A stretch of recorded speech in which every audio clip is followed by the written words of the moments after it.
साहिल ने सौरभ की गर्दन काटी, हाथ के पंजे काटे, पैर के पंजे काटे।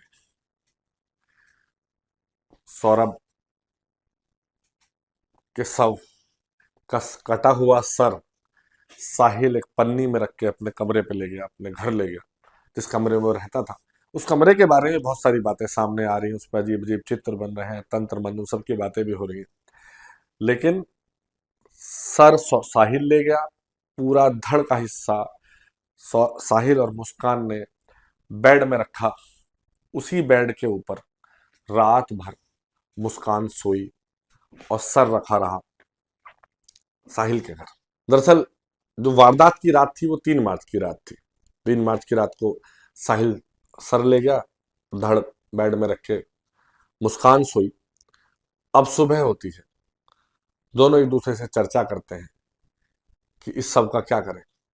पहला प्लान ये बनता है कि अलग अलग टुकड़े करके अलग अलग जगह फेंक देते हैं, किसी को मिलेगा नहीं। और पूरा दिन इसी प्लानिंग में लग जाता है कि सबको ठिकाने कैसे लगाया जाए। 4 की रात को वो सर फिर अपने घर से साहिल लेके मुस्कान के घर आता है और सर को वहीं रख के फिर रात भर दोनों सोचते हैं, प्लान बनाते हैं कि क्या किया जाए। इसी बीच में एक सवाल है कि बेटी पीहू कहाँ थी। दरअसल जो कि प्लानिंग पहले से तय थी, तो बेटी पीहू को मुस्कान अपने मायके अपनी मम्मी के पास छोड़ आई थी। 5 की सुबह दोनों फिर बाजार में निकलते हैं। तय होता है कि सीमेंट, डस्ट साहिल खरीदेगा और प्लास्टिक का वो बड़ा सा ड्रम जिसमें बाद में डेड बॉडी मिली वो मुस्कान खरीदी। दोनों बड़ी आसानी से बाजार से चीजें ले आए। उसके बाद सबके और टुकड़े खरीद किए गए। अब और चूंकि उस ड्रम में एक शव को डालना आसान नहीं था, तो पैर के दोनों हिस्से मोड़ के पेट से लगाए गए और पहले शव को ड्रम में डाला गया। उसके बाद ऊपर से सीमेंट भरा गया, उसमें डस्ट भरी गई और पानी से लबालब ऊपर कर दिया गया। साहिल ने सौरभ की गर्दन काटी, हाथ के पंजे काटे, पैर के पंजे काटे। सौरभ के शव का कटा हुआ सर साहिल एक पन्नी में रख के अपने कमरे पे ले गया, अपने घर ले गया। जिस कमरे में वो रहता था, उस कमरे के बारे में बहुत सारी बातें सामने आ रही हैं, उस पर अजीब अजीब चित्र बन रहे हैं, तंत्र मंत्र सबकी बातें भी हो रही हैं।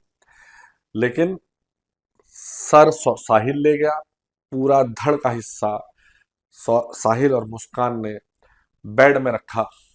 उसी बेड के ऊपर रात भर मुस्कान सोई और सर रखा रहा साहिल के घर। दरअसल जो वारदात की रात थी वो 3 मार्च की रात थी। 3 मार्च की रात को साहिल सर ले गया, धड़ बेड में रख के मुस्कान सोई। अब सुबह होती है, दोनों एक दूसरे से चर्चा करते हैं कि इस सब का क्या करें। पहला प्लान ये बनता है कि अलग अलग टुकड़े करके अलग अलग जगह फेंक देते हैं, किसी को मिलेगा नहीं। और पूरा दिन इसी प्लानिंग में लग जाता है कि सबको ठिकाने कैसे लगाया जाए।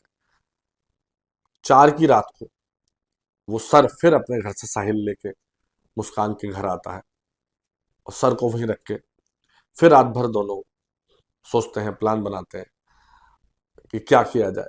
इसी बीच में एक सवाल है कि बेटी पीहू कहाँ थी। दरअसल जो कि प्लानिंग पहले से तय थी, तो बेटी पीहू को मुस्कान अपने मायके अपनी मम्मी के पास छोड़ आई थी। 5 की सुबह दोनों फिर बाजार में निकलते हैं।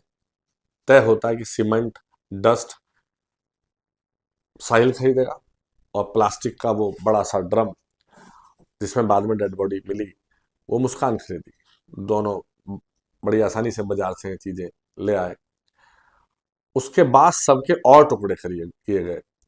अब और चूंकि उस ड्रम में एक शव को डालना आसान नहीं था, तो पैर के दोनों हिस्से मोड़ के पेट से लगाए गए और पहले शव को ड्रम में डाला गया।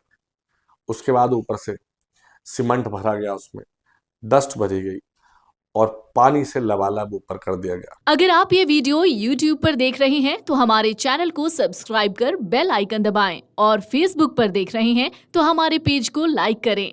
8 मिलियन प्लस सब्सक्राइबर, आपके इस भरोसे के लिए बहुत धन्यवाद।